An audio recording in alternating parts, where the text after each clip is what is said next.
This Halloween, don't fret, just beware. Friday Night Frights will give you a scare. As I share these stories, I have a job for you.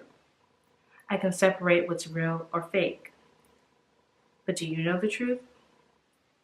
Stick around for these Friday Frights, and I shall share which horror stories are real and fake on Halloween night.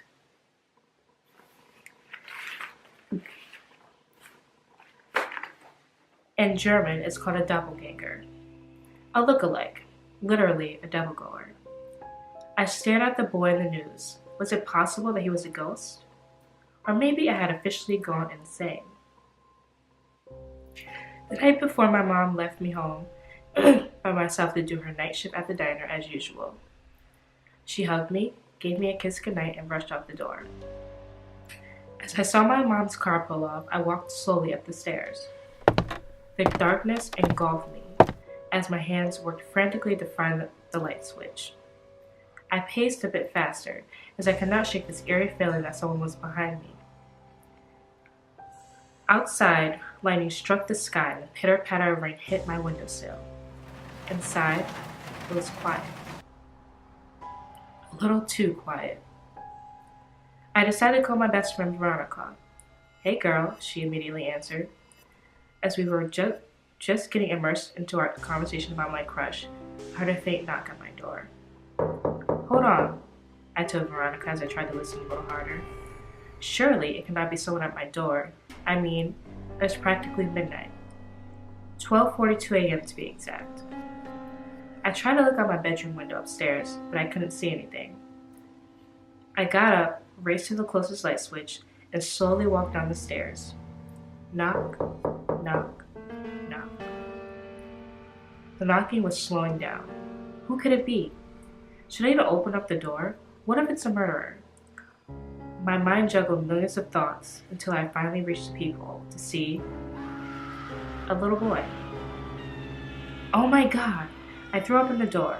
"Are you okay?" Boom! The boy stood there drenched, scared, and shivering in a black bathing suit. Boom! "Are you okay?" I screamed louder over the thunder. He just stared at me silently. "Come on," I yelled. I tried to take his hand and guide him in the house to make sure he was warm, but he pushed my hand away and continued to stand on the porch. "Stay right here. I'll be right back."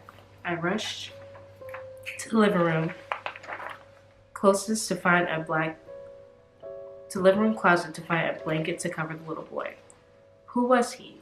Where was his mom? And why had he shown up at my doorstep? I frantically rummaged through the closet until I finally found my blankie.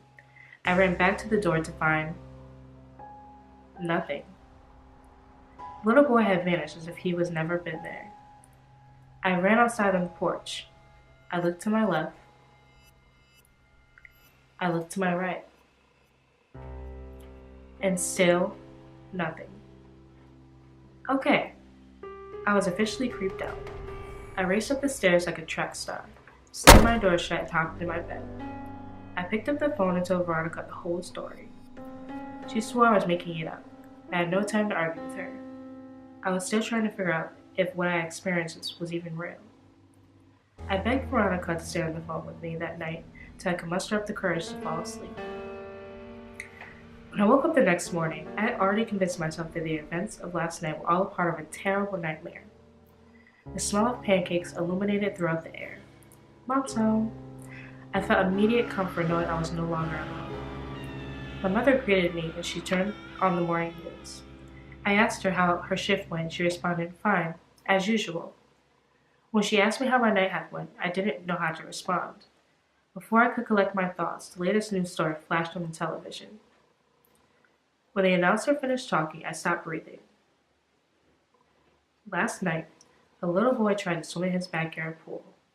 He tried to ask his dad for permission before he went out. His father was drunk on the couch. His dad murmured a simple yes to get his son to stop bothering him, and he went back to sleep. The little boy put on his black bathing suit, slipped outside the back door, and never returned. Time of death, 12:42 a.m. What's his story? real or fake. That's for me to know, for you to await.